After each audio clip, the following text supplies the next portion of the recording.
Hi, Misha here, and Jay did his accidental collection video on his Berettas, and with that I thought I would do kind of my version on Walther's, which has been going on for 20 plus years. And since I started buying these in my early 20s, it is certainly accidental. I always thought they were neat, but never really imagined I would get this many Beretta pistols. This is most of what I have. This is every model. There are a couple of like P38s from the war, maybe one or two PPKs of variations, but this hits all the high notes and really starts from the earliest military version, the Model 4, the one in the upper left hand, and runs through, of course, the PPK that you know, the P38 series, P1, P4, P5s, P88s in the lower left hand, and then of course into the modern guns you're familiar with, the P99 to the PPQ, and some of the other oddballs they did like the CCP. So with that, I'll just talk about the guns. This is kind of a half story time, half general Walther history video. So let's get into it. Well, starting at the beginning, well, nearly so. The Model 4. Now, I've had Model 1s, 2s, 3s. They went up to Model 9 in the standard numbering, and you can pretty much find all of them except Model 6. That's one I would like to have. The reason I started with the Model 4, this is the first military gun. Yes, some officers, I'm sure, private purchased the earlier ones, but this was the first one designed for a military. This was an enlarged Model 3, which was originally a vest pocket gun. Those were getting very popular in the early 20th century. It is chambered for .32. They extended the barrel out, and they extended the grip / magazine to give a little extra capacity, 9 shots. By the way, this is not going to be an in-depth video unless you want to be here 5 hours. This is just, like I said, a story time overview, what have you, a long gun to the day even. I have done older videos looking at these individually, and they're in the Walther Classics and some in the Walther Roundup playlist. So anyway, this was the first military gun that Walther produced, and they made a large number, and even some under contract, for Germany in World War I. There were a lot of .32s in that war, early automatics, and production would continue into the 1920s. This is a relatively early version, large slide serrations. It has the trough type rear sight notch, and it has the kind of pointy. I think this is often considered a transitional, made around 1915. And this gun has a lot of special meaning to me. I picked it up the day that, well, long story short, the day that my wife's visa was approved to move over here after we'd met in Russia. And kind of went out and had my brother drove me and picked this up at a local gun shop that I knew well, and a little bit of a celebration gun. I was kind of wanting a Model 4 anyway, but that was at a time when I wasn't able to buy many guns. I mean, getting married and having just recently traveled international a couple of times, so money was tight, but I managed to get it together for this, and so it's really special, and I do like that it's a military gun. Years later, I picked up this other Model 4, really just to have an example of a late production. This would be one from the 20s. Notice the small slide serrations, many of them. It also has a more traditional rear sight, and it has a slightly different front sight. And probably hard to see on camera, but the sear here for the trigger is internal, whereas on the one I just showed you, it actually sticks out a bit, and it runs under the grip. So a small mechanical change there. They're really neat guns. There's some other differences, like patterning on the safety from checkering and stuff. But yeah, I just that's one reason I like collecting old guns, is getting new and old and variations. And of course, here is a quintessential Walther. This is a PP. This is a post-war West German version. You can see the date there. This is police surplus. I think this came from Century Arms many moons ago. West German police used the PP for many, many years. It wasn't until the late 70s and 80s they started to go to more powerful guns than 9mm, which we'll look at in a minute. But yeah, this was originally designed as a replacement for Walther's, well, kind of its Model 4 / Model 8, 9, all those guns. It was the first production double single action. Also had the decocker, and it was relatively compact. And it also has a Browning style mag release instead of a heel type, and of course lanyard ring, because the lanyard rings are awesome. Pretty standard gun, but I picked it up. It's in good shape for what it is. Good shooter grade, you know. Of course, let me see which one I got, where I got it. Then we can move into the PPK Bond, James Bond. This was the Police Pistol Compact, or some people say Police Pistol Detective. Shorter barrel, shorter grip. It also has a wraparound grip. It's still 2 pieces, but doing this let them save weight. They didn't have to have a metal back strap.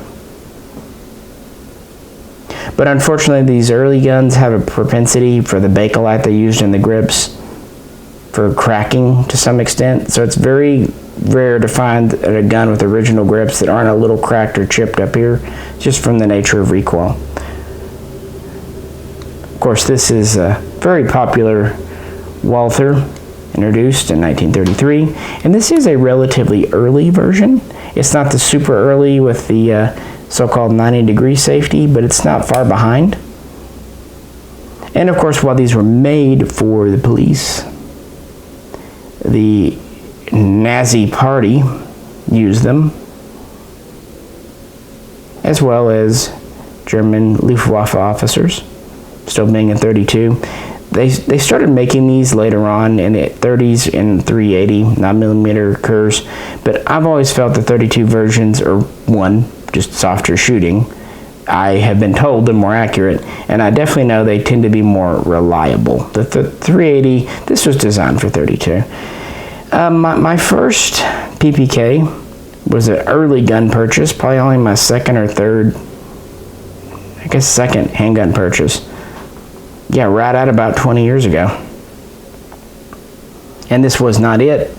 That gun ended up having some issues, so I sold it.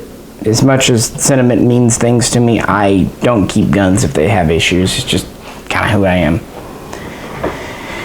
Moving on, brought this out. This is a wartime, specifically a late war, when they went to the AC code instead of the full Walther banner. Production PP. Made when they were basically sending everything they had to the military. Has a phosphated mag, military style bluing, phosphated small parts, and of course these very slab wood grips. They also did away with a few amenities like the loaded chamber indicator and some machining here around the trigger guard, things like that. I picked this up about 10 years ago from Collector's Firearms in Houston. Was not my first Walther from there. In fact, that's on the table too over there. But the gunsmith there at the time and I kind of struck up a friendship, and he really helped me out, which is good, because the first sales rep I got there was kind of a jackass. But, you know, the gunsmith really, so I stopped buying from him. I started buying from them and really did for a few years. what I liked about the place then, their sticker prices were high, but they would come down to reasonable prices, and this was one of them. Just a good, honest, late war PP.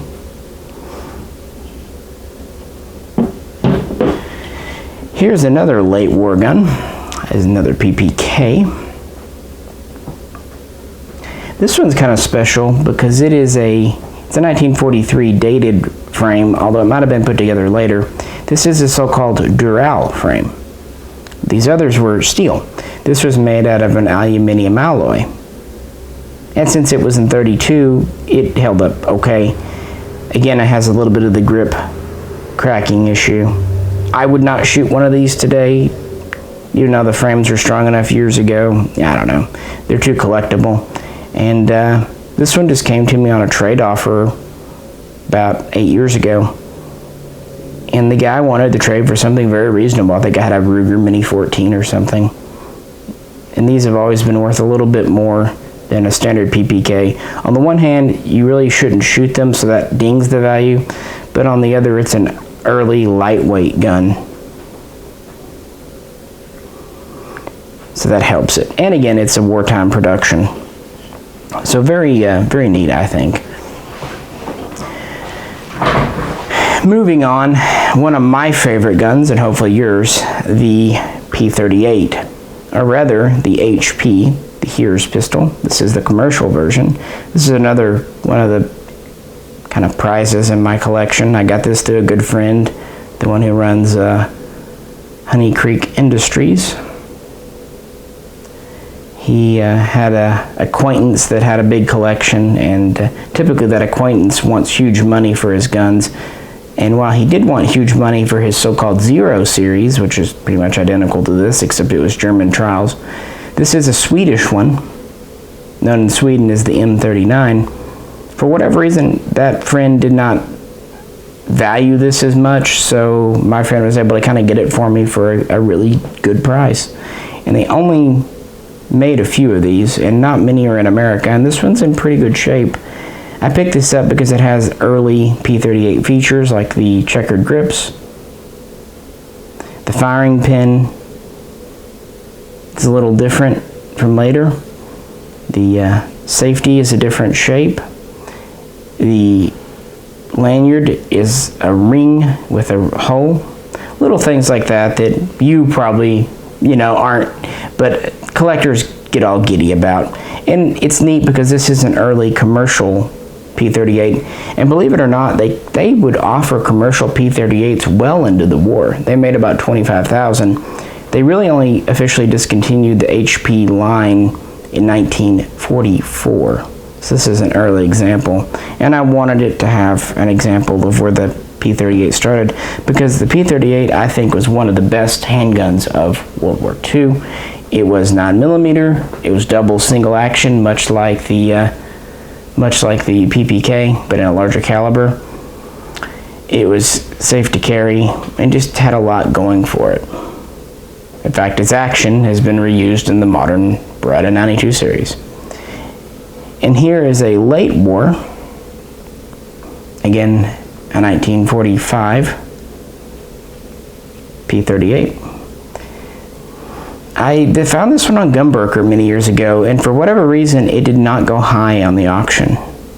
I'm not sure why, because it does not have any large visible import marks, numbers match, and it's all correct late features. For example, it has the late plastic grips. These are not the Bakelite type, these are kind of the soft plastic grips. It has the cog style hammer with fewer serrations. It has a magazine that was basically left in the white and has the very quick inspecting mark on it. And it has the late war blued finish with small phosphated parts. And it just has late war fit and finish, although German late war fit and finish is nowhere near what Japanese was.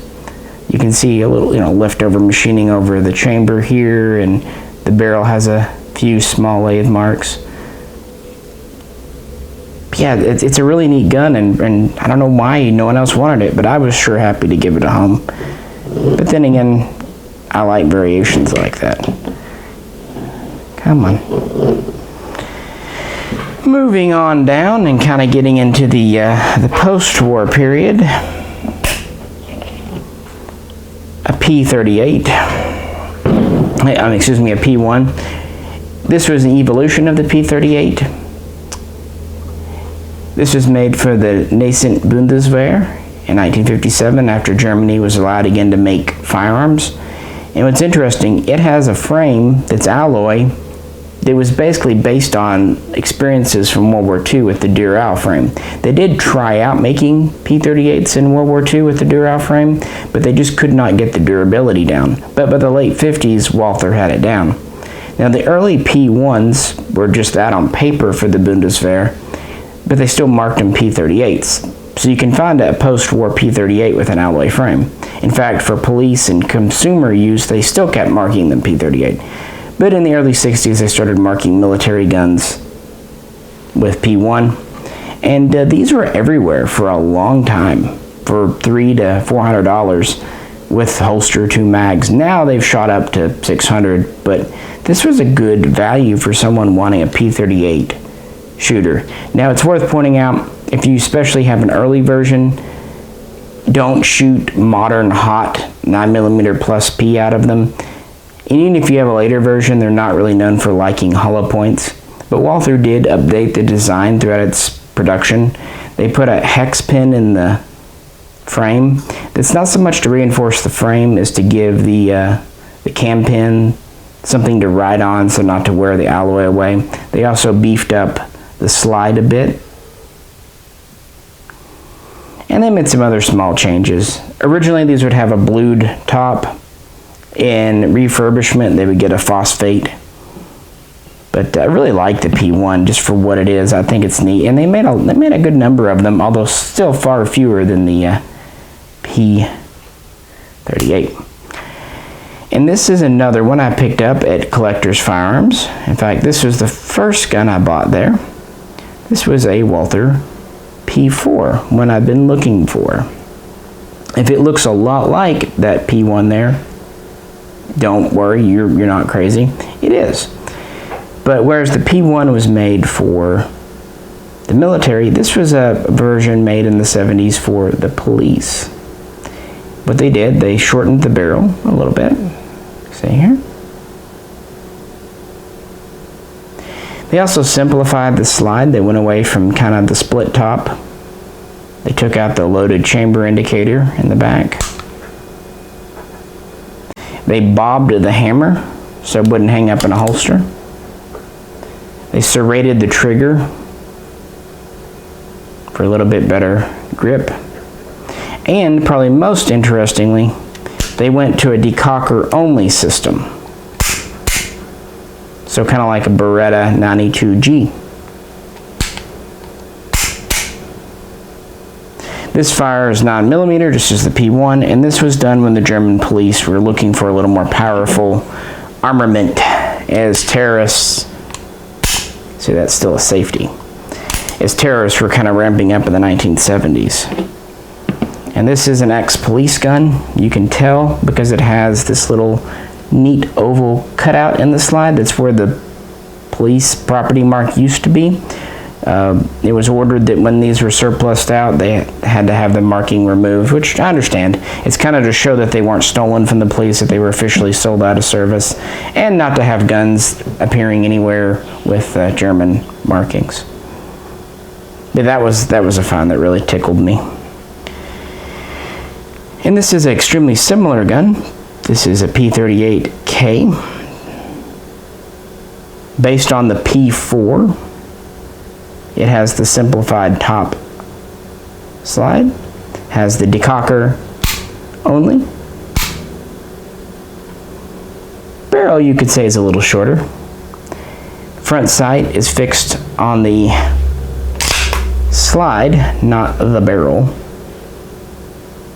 And since it is fixed, they added a windage adjustable rear sight, because originally on the P38 P1 design, the front sight is drift adjustable for windage, but you can't do it on this, so they added it to the rear. Same rib trigger. honestly, it's a neat gun. It was definitely an impromptu thing Walther did. They only made a few thousand of these officially in the late 70s, early 80s. These were mostly used by anti-terrorism inspectors. It would have been a good gun if they had also shortened to the grip, because that's kind of the problem.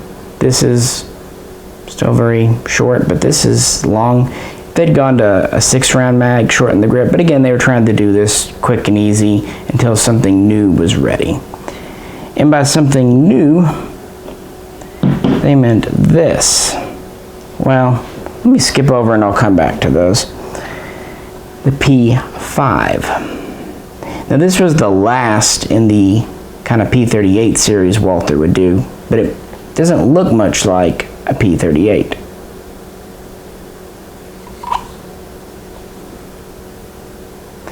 But it really is.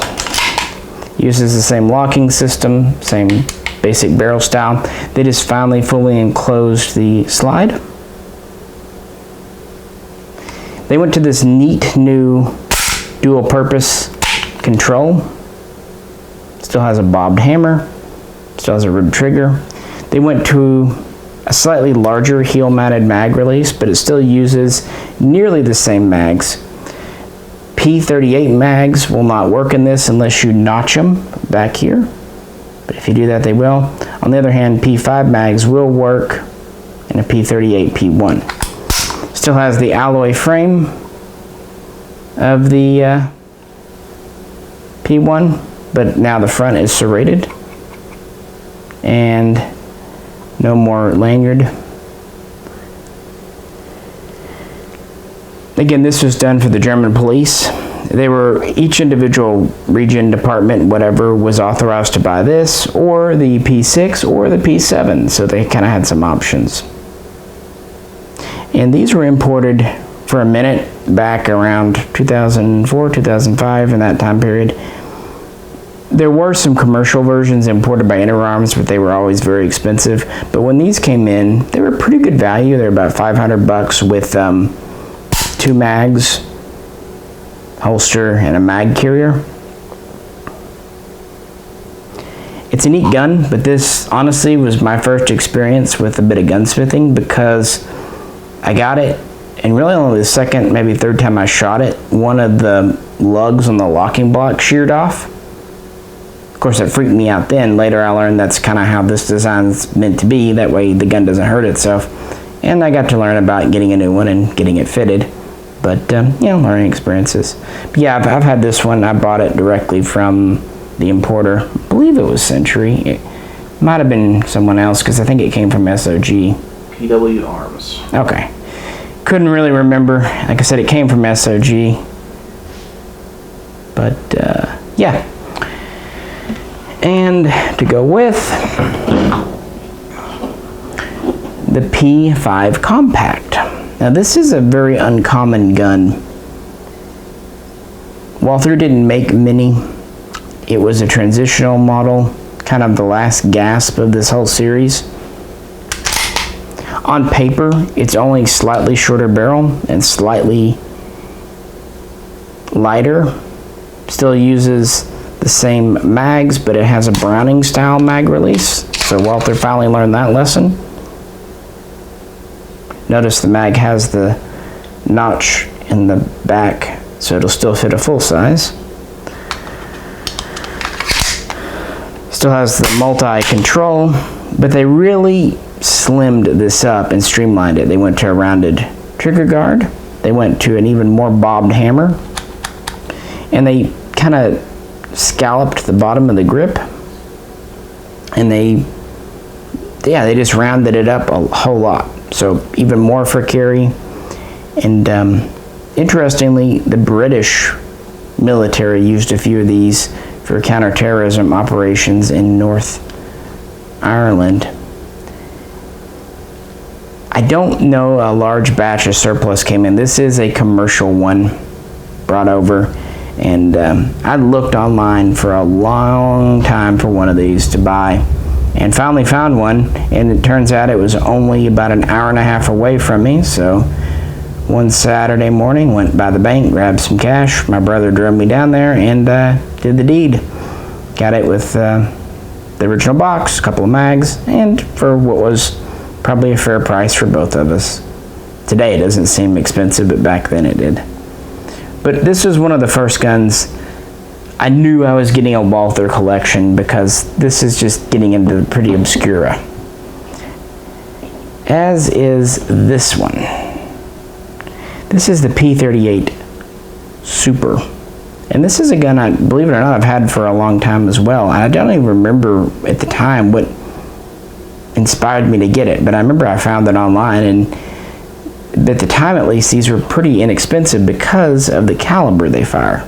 They fire a 9x18 Police, which is an evolution of 9x18 Ultra from World War II, which was a cartridge the Luftwaffe worked with to try to get as much power as they could out of a direct blowback.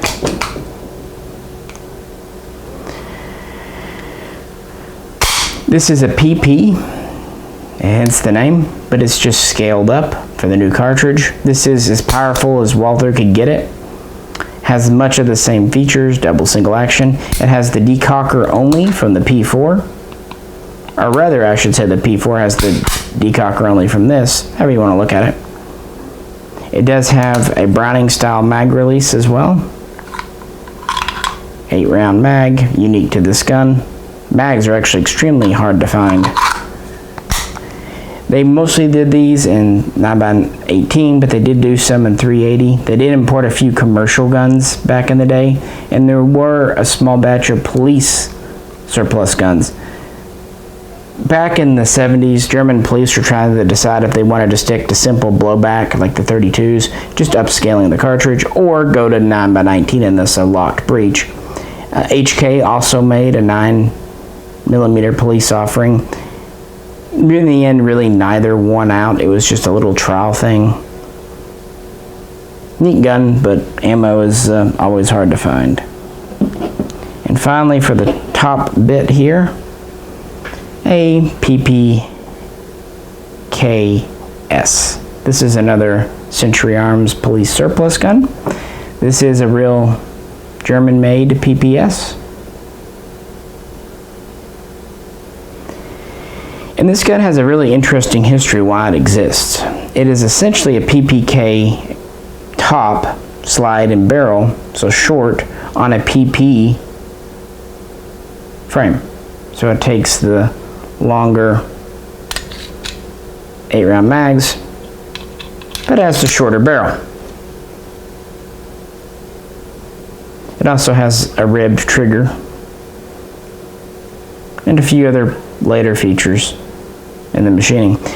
This was originally made after 1968 because the U.S., the Gun Control Act, essentially banned the PPK. Not by name, but it set up a point system for importation to block so-called Saturday night specials, which was meant to block cheap compact guns. But unfortunately, it blocked any small little guns, including the PPK, which just wasn't big enough. It didn't meet the points. So there were several ways guns were able to come in to meet the point system. The way Walther did this, they went to a longer grip, which gave it some points, and it also gave it weight. And believe it or not, the ribbed trigger, considered a target trigger, also gave it some points. So while this was made for the US market, at least in part, it actually became popular with a lot of users because it does combine some of the best attributes. The larger grip gives you better purchase, the extra cartridge is always appreciated, yet the short muzzle makes it shorter and lighter, as short things are wont to do. Still has the standard decocker safety, not decocker only. And in the US, you'll see a lot of PPKSs, excluding the more modern ones made by Smith & Wesson and now the newer Walther USAs. These were also made by Ranger under license through Inner Arms in the 1980s. And you can tell those because a lot of those were stainless steel and a lot were in 380. The German ones will be blued and most will be 32, although there are some 380s. Well, let's take a short break and then we'll kind of get into the modern Walther lineup. So moving on, in more ways than one, we're getting into the old versus new era. The P38, which again, I know I've talked about in several videos, but hey, why not? It's COVID times, so. In some ways, this was kind of the last of the old. This was the last of Walther basically being a private, family-run corporation company. In the last in their old series of highly refined, I don't want to say well-made because the new stuff is, but you know what I mean, just that old style of craftsmanship. But in the other ways, it was really showing them entering into the modern age, at least circa 1980s. The P88 really started off as an entry into the US XM9 trials, but it was pretty quickly knocked out. It did get into the trials, it didn't meet the minimum requirements, but it was pretty quickly knocked out. So they went ahead and finished out the design and started marketing it to police. And this gun here is police surplus that came out of Israel via Century Arms. Still firing 9mm, it was one of the so-called Wunder 9s. It had a 15-round magazine, alloy frame. The mag release is Browning style and ambidextrous. Push it from either side. The control is ambidextrous.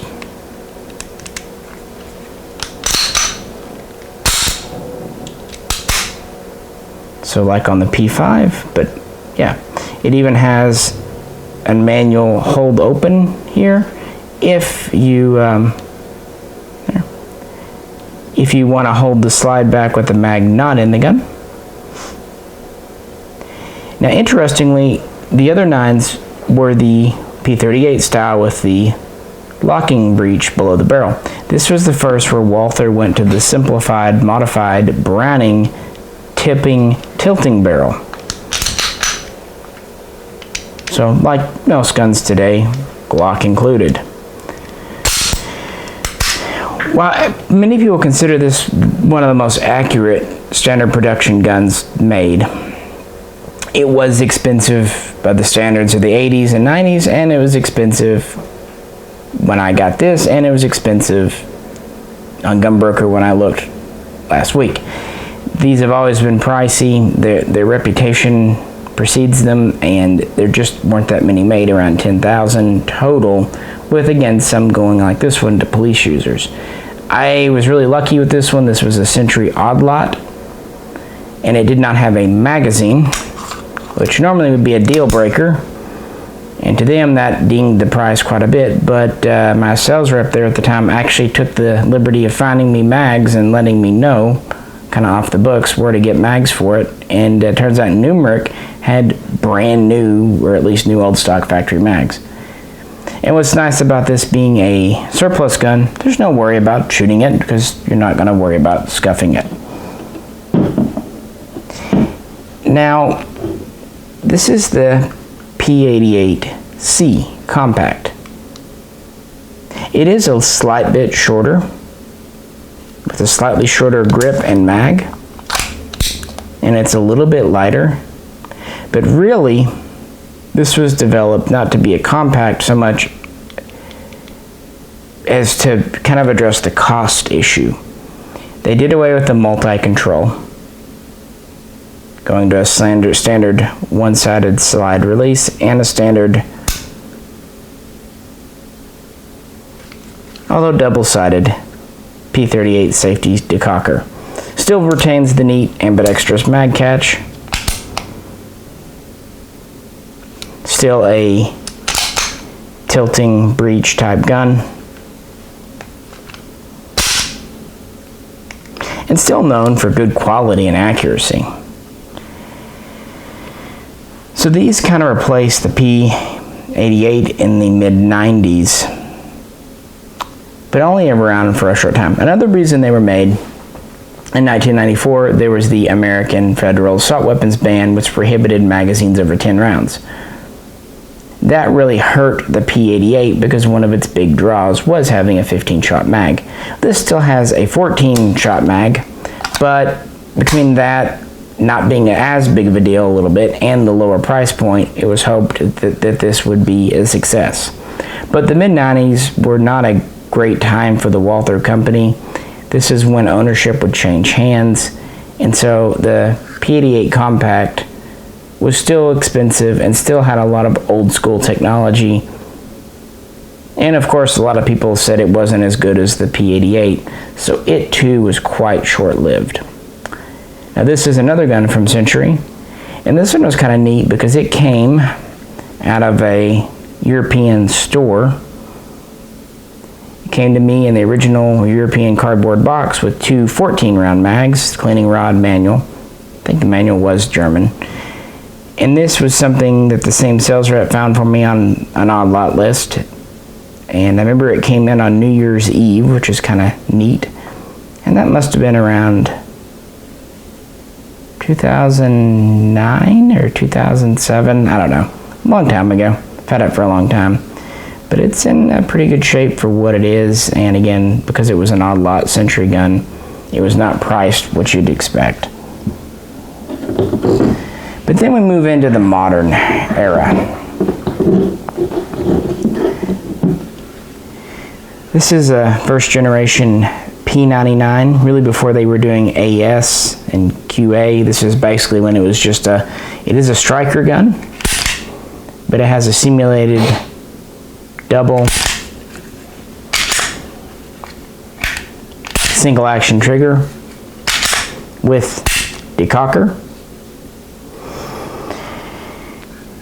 This was Walther's first attempt at a modern gun, and a very good one. Now today, striker-fired polymer frame gun, who cares? But in the 90s, that was mostly the purview of Glock. But one of the designers of the original Glock, Horst West, actually went to work for Walther, designing the P99 in the mid-90s. And so it was based on the Glock, but had several improvements. I consider the trigger system an improvement, along with the decocker. The grip was designed by an Italian artiste to be ergonomic. It also was one of the first, if not the first gun to introduce interchangeable back straps as a standard. It was another early user of a rail, although like most early rail guns, it had a proprietary rail. See here. Its magazines were based on the P88 mags, but changed up a wee bit. You see they're kind of slab side, 16 shot, and with a polymer base plate. Although, of course, when these were released in America in 1997, 1998, it was the dark, deep days of the assault weapons ban, so they came with little short 10-round mags. I have a long history with the P99. It really was the first modern handgun I bought.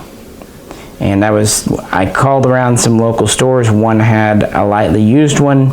I went over. The minute the guy, I had my hand out, he put it in my hand at the counter. As soon as that hit my hand, it just fit like a glove for me. The grip to me is just so much better than a Glock. And I really like the decocker option, and it's a Walther. This one's 9mm, you can tell by the scallop slide. They've also done them in 40, but I've always found the 9s to just be more enjoyable and more reliable. This is the so-called military version with the green frame. But yeah, there's a lot of history there, not really to get into right now, but I really like the P99. And this is the P99 Compact. I picked this one up when CD&N had these about 10 years ago, cheap. This represents the second generation, introduced between 2004 and 2005, kind of incrementally. It has a longer, although still the German style paddle mag release. Has these short mags. Now, funnily enough, when they were doing the ban era mags for the full size, they used this short body. They just put a long plastic extension on the bottom. This too has the interchangeable back straps. It also comes with one finger rest mag. I just don't have it in here. Notice it has the larger slide serrations, has a single slot true pick rail under the barrel. Don't at me, I know it's a little bit not exactly Picatinny, but it's Picatinny. And this has the so-called quick action QA trigger, which is essentially Glock style. But it does, unlike a Glock, still have a smaller decocker here. And that was an option Walther started introducing along with the double action only version. So this is kind of the second round, the second generation of the P99 series. And the P99s are still in production and still very popular in Europe. But in America, they've kind of led to this gun here, and yes, I'll come back to those. This is the PPQ, or PPQ. This is a first edition model, which means it came from the factory with a threaded barrel and night sights and extra mags and a neat case. This was actually a demo gun from Walther. It's kind of neat.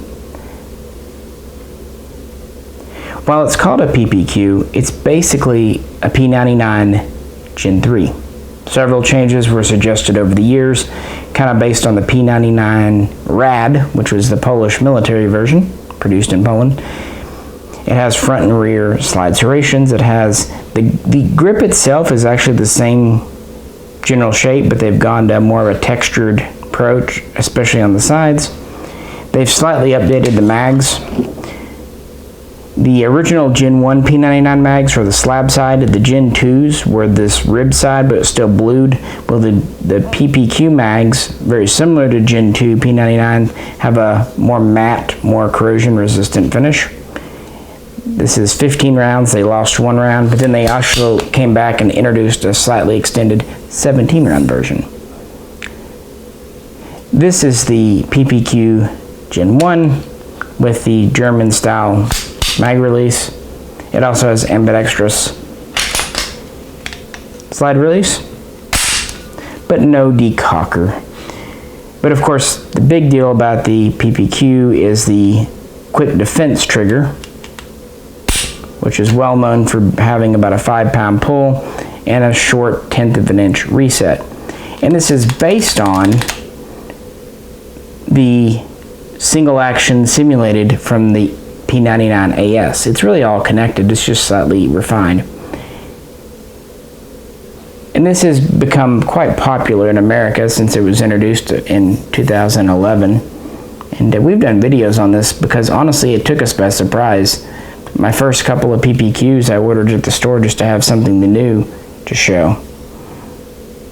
But it's become a fast favorite, and most people you talk to that own one will tell you much the same.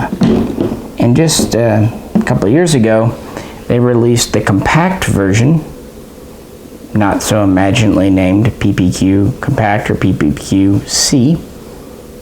This is part of the Gen 2 with the Browning style mag release, which is at least reversible. It uses the same short 10-round mags as the P99 Compact. It too comes with a finger rest, front and rear serrations,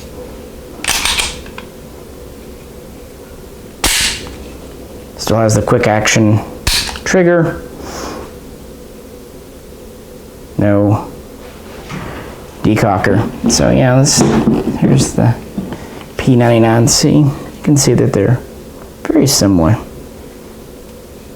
Although this does have more real estate. Again, it's just a newer gun, and it works.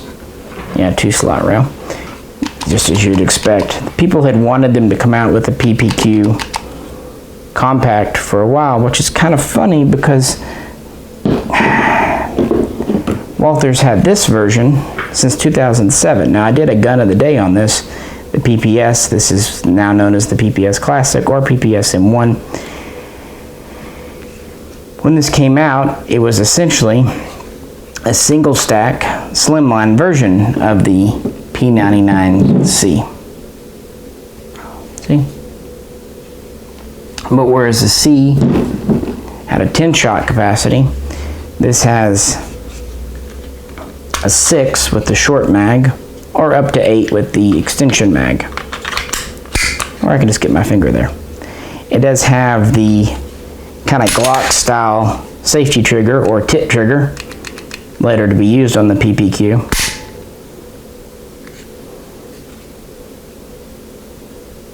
Large Gen 2 serrations, yada yada.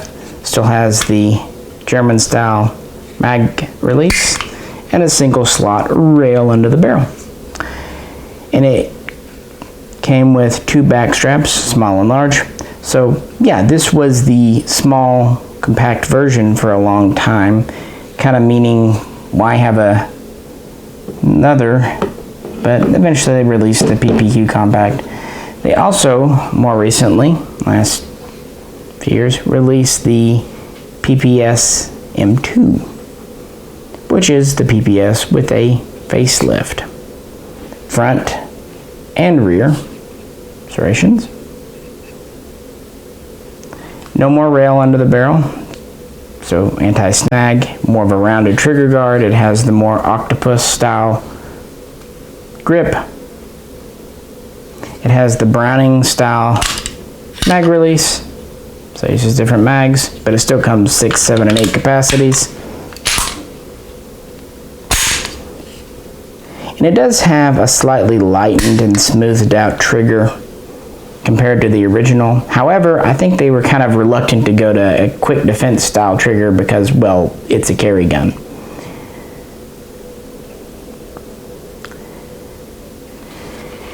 And all of these are still based on the P99.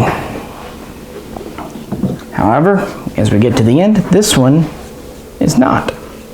This was kind of popular a few years ago. You heard a good bit about it, but today not so much. This is the CCP. So jokes aside, this was another kind of compact carry home defense alternative. Not as small as a PPS, but not as large as a P99 or PPQ. We have a 3-slot rail under the barrel. The grip is a little bit wider, but it's still, as you saw, single stack. You can see how wide the base is. But it is 8-round capacity. Browning style mag release. But what Walther did with this, they went to a new operating system. This is a gas piston gun. Piston delayed opening, much like a HK P7. By going to that, they had a few advantages. For one, you have a fixed barrel, fixed to the frame, so potentially better accuracy.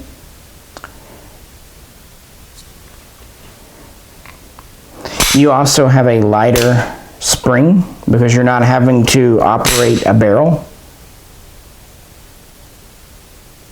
So they were hoping that would make it easier for some people to retract and operate. And finally, lighter recoil because of the gas piston system. And the hotter the ammo you shoot, the more recoil reduction you'll probably experience.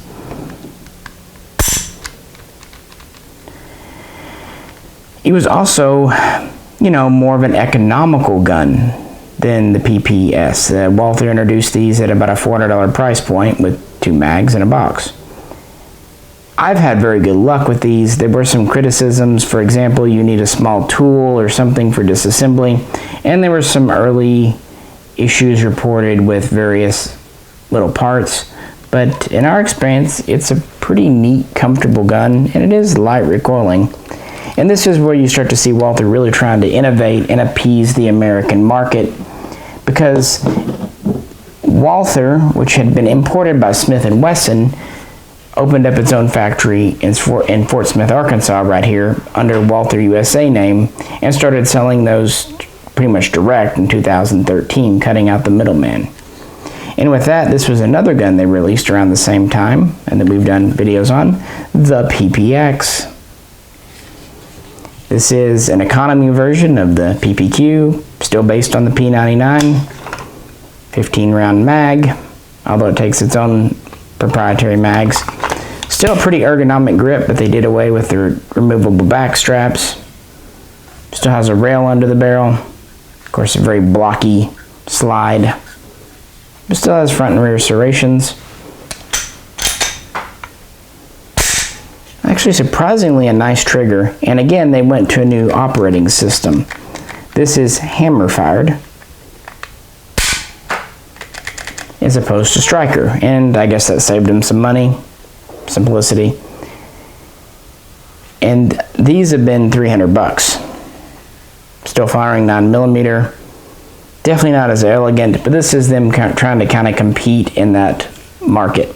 And there was also the Creed, which we have done a comparison with the PPX video on, but I didn't end up keeping one because they're just so similar. Plus, I thought the name Creed was just kind of derpy.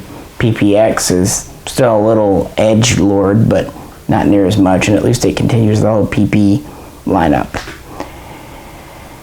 And there you have kind of a run through and a little bit of history on Walther pistols. And yeah, this was definitely an accidental collection. I just started off wanting a PPK and then ended up buying a PP as more of a shooter. And I was actually looking for a Luger the first time I bought a P38 because they had it at the store and they talked it up, and they were right to do so. Good on them. And then a lot of the surplus guns, the P5s and even the P88s to some extent, you know, fell into my lap. And of course, a local store having a P99 is why I got into those. And then kind of boredom in 2011 is why I bought my first PPQ, and then Jay got one and got the Compact because why not? And that's definitely how accidental collections happen. But I don't regret it because Walthers are neat, and while they're known, they're not as well known as, say, HK or even SIG, so it kind of keeps prices reasonable.